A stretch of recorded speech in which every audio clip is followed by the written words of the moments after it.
Bonjour, j'espère que vous allez bien. Toute nouvelle vidéo donc sur cette chaîne YouTube où je vais parler donc des relations de couple, relations toxiques notamment. Et aujourd'hui, on va donc échanger sur les personnes qui restent dans les relations qui sont toxiques. Je parle pas seulement que des pervers narcissiques, hommes ou femmes. Je parle vraiment des personnes qui restent dans des relations insatisfaisantes et qui ne bougent pas. On se retrouve tout de suite.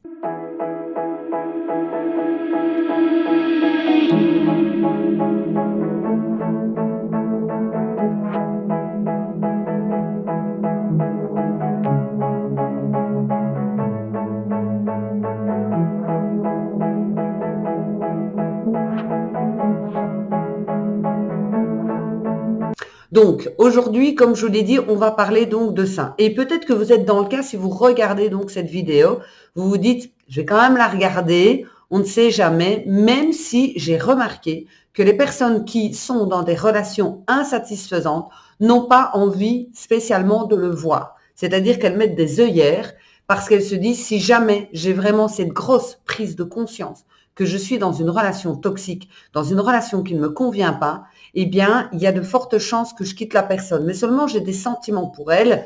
Et puis, il y a la peur de l'inconnu. Je vais devoir déménager, je vais peut-être devoir divorcer.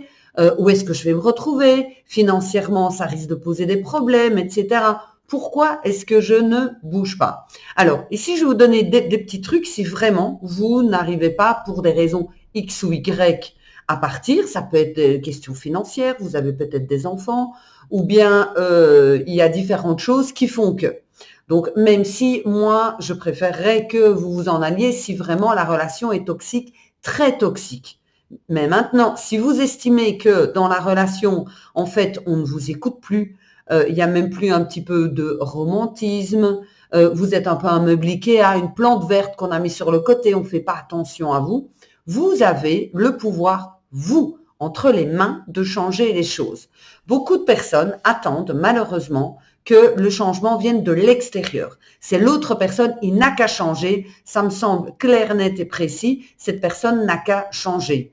Oui, mais ça va pas comme ça non plus parce que l'autre personne est peut-être frustrée et elle attend peut-être que vous aussi vous changez. Puis il y a une forme de mécanisme qui s'est mis en place dans toute relation, que ce soit amicale, professionnelle ou amoureuse. Il y a des mécanismes qui se mettent en place où on a fait entre guillemets, même inconsciemment, des petits tests. Ok, on sait comment est-ce que ça se passe. Je peux aller jusque là, la personne elle ne bouge pas. Pourquoi est-ce que je me gênerais? Je continue donc à faire ça. Et ici, je vais vous expliquer, comme tout part forcément de vous, comment vous allez pouvoir changer les choses dans votre relation de couple, ou même que ce soit même au niveau du travail ou au niveau de la famille, etc., pour pouvoir changer les choses. Si c'est au niveau amical et que cette relation ne vous apporte rien, que vous avez l'impression que c'est vous qui donnez et que l'autre personne, elle se sert et que quand vous avez besoin, l'autre personne n'est pas là, mais barrez-vous. Je vous avoue que cette semaine, j'ai fait un énorme tri dans mon Facebook privé, parce que j'ai un Facebook privé, où il y avait déjà pas grand monde, mais là, j'ai fait un énorme tri, parce que je me suis rendu compte qu'en fait, les gens qui sont sur Facebook, quand on a besoin d'une question, de demander quelque chose, il y en a, ils ne vous répondent même pas. Alors du coup, j'ai viré une grosse partie des personnes, comme ça allège un petit peu. J'ai pas besoin de garder. Et les personnes qui ne m'estiment pas au minimum n'ont pas besoin de voir ce que je vais poster de privé sur mon Facebook privé. Ça ne regarde personne, ça ne regarde que les personnes que j'estime être beaucoup plus proches, amis, etc. Et pas des personnes qui sont juste dans cette curiosité ou qui sont juste amis avec vous sur Facebook, manière d'eux, et moi de voir leur vie totalement inintéressante parce que quand je leur envoie un message, ils ne me répondent pas, ça me sert à rien.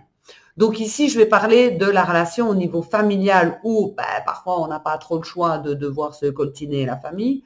Dans la relation professionnelle, là aussi, on n'a pas le choix de se choper le boss jusqu'à ce qu'on ait trouvé un autre job, en tous les cas. Et dans la relation amoureuse, tant qu'elle n'est pas hyper toxique. Ok. Donc comme je vous l'ai dit, tout part de vous. Ça veut dire que l'être humain est bien fait dans le sens où il va s'adapter à la personne à qui la personne en fait qu'il a en face de lui. Et donc ça veut dire que en fonction de comment est-ce que vous allez vous comporter, l'autre personne elle va s'adapter à ça. Directement, elle va s'adapter.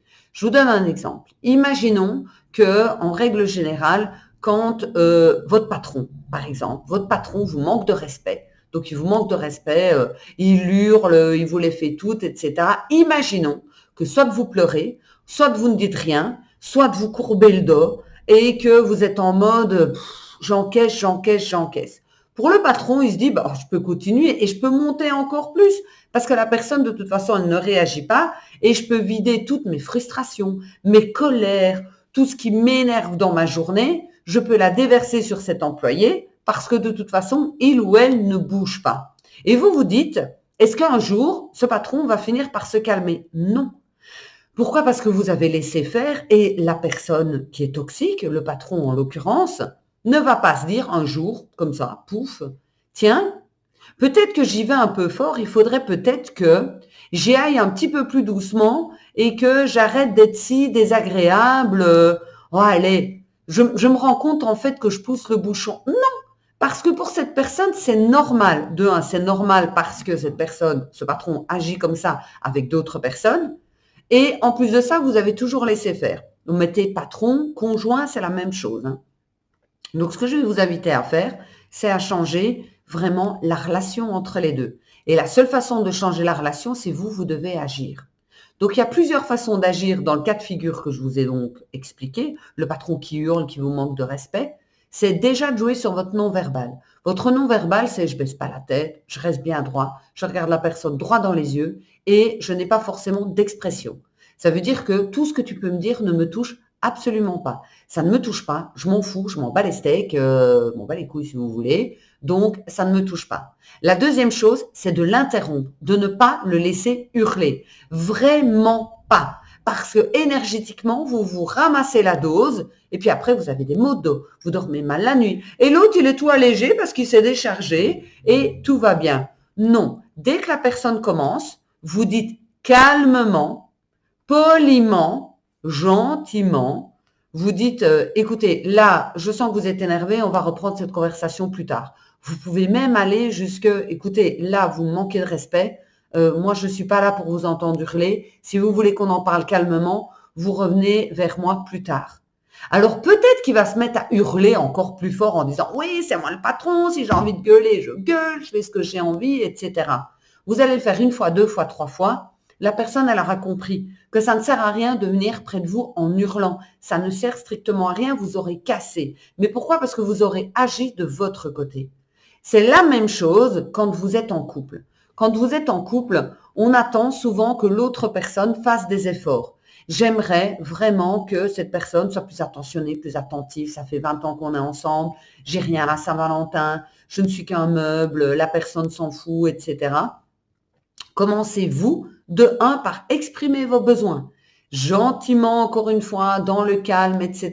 De dire, voilà, moi, je ressens ça. Moi, ça me fait ça. Voilà ce que moi, j'ai besoin. Toi aussi, exprime-moi, qu'est-ce que tu as besoin?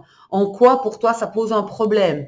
C'est quoi qui t'empêche de? Vous allez voir que la personne, normalement, si elle vous aime et qu'elle a envie que la relation de couple se passe bien, elle va écouter. Si elle n'écoute pas, alors à ce moment-là, c'est qu'effectivement, il y a quand même un gros problème et qu'il faut pouvoir justement travailler donc dessus. Parce que si la personne ne vous écoute pas, que vous êtes un meuble Ikea, que vous êtes une plante verte qu'on a mis sur le côté et qu'on ne s'occupe pas de vous, qu'est-ce que vous faites? Et qu'on ne vous écoute pas, qu'est-ce que vous faites encore là? J'ai envie de vous dire. Et à un moment donné, il faudra peut-être y aller plus fort pour que la personne puisse comprendre.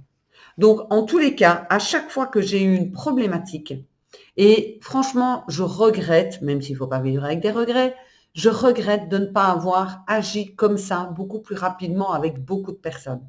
Parce que j'ai laissé faire des patrons, j'ai laissé faire des amis, j'ai laissé faire dans des relations en me disant, bon, allez, tais-toi, machin, ça va s'arranger, etc. Mais ça allait de pire en pire parce que j'ai donné l'autorisation à la personne de me traiter comme ça. Donc, n'oubliez pas une chose, c'est que tout vient de vous, mais pas seulement.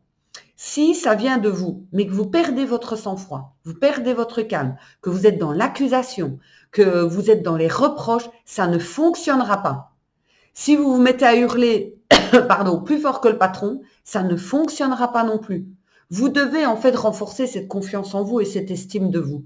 pour pouvoir justement arriver à il ne doit pas y avoir d'émotionnel dans vos réponses.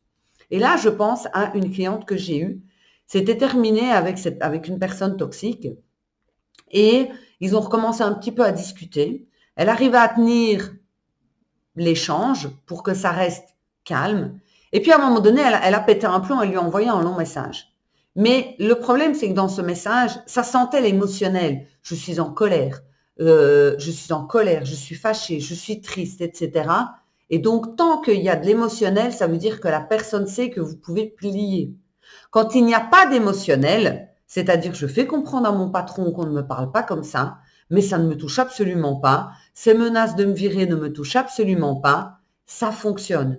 Si je crie plus fort que lui, si je lui fais comprendre que ça me saoule, machin, etc., alors à ce moment-là, ça veut dire que lui, il sait qu'il a encore une emprise sur vous. Tout ça, ce sont des choses qui se travaillent, bien évidemment. Et petit aparté, n'oubliez pas, vous pouvez vous inscrire dans la... Je donne en province du Luxembourg, en Belgique, c'est un hôtel, vous pouvez loger. Le 5 avril, je donne une conférence de 3 heures. Tu peux changer les choses, tu peux tout recommencer. Ensuite, j'organise la journée de la femme, une journée complète entre filles, entre femmes. Et enfin, il y a un bootcamp de 2 jours 2 jours de pur développement personnel, il y aura de l'ambiance, etc. Et vous allez voir, ça va être vraiment de la bombe. Ça, c'était la petite aparté. Vous trouverez tout dans la description. Vous n'aurez plus qu'à cliquer sur le lien et vous allez retrouver tous les événements. Mais en tous les cas, tant que vous n'aurez pas travaillé sur votre valeur, tant que vous n'aurez pas travaillé sur votre confiance en vous, pour renforcer à l'intérieur, vous n'arriverez pas à tenir le change pour rester dans ce calme et donc changer le paradigme. Je vous redonne un autre exemple. J'avais une cliente qui venait avec son mari, enfin non, elle ne venait pas avec son mari, mais elle est venue et elle m'expliquait que son mari faisait des crises et tout. Je lui ai dit, c'est un enfant pourri gâté. Je dis, comportez-vous comme une mère. Quand un enfant fait un scandale dans un magasin, le meilleur truc à faire, c'est tu n'existes même pas, je vais au rayon suivant. Il aura vite fait de courir pour vous retrouver. Tandis que si on est là, mais non, ça va aller, machin, etc., on entre dans le jeu de cette manipulation. Donc, pour que l'autre arrête de faire ses crises de gamin, il faut que la personne lui fasse comprendre, ça ne me fait rien. Tu peux faire ta crise, ok, moi je me maquille, je vais prendre un verre avec mes copines. Je peux vous assurer que ça va être fini. Oui, il va péter un plomb parce qu'il va essayer de vous manipuler, mais je vous assure qu'à la longue, ça va être terminé. Et votre relation, elle va changer. Et comme votre relation va changer, ça va mieux vous convenir. Et là, vous aurez les changements tant attendus. Pas de l'extérieur, mais c'est vous qui aurez initié, bien évidemment, tous les changements. Si cette vidéo vous a plu, n'oubliez pas donc de liker. Merci pour tous vos commentaires. Je vous lis tous, bien évidemment. N'hésitez pas aussi à vous abonner et il va y avoir d'autres vidéos qui vont bientôt sortir. Donc, on se retrouve dans une toute prochaine vidéo. À bientôt. Ciao, ciao.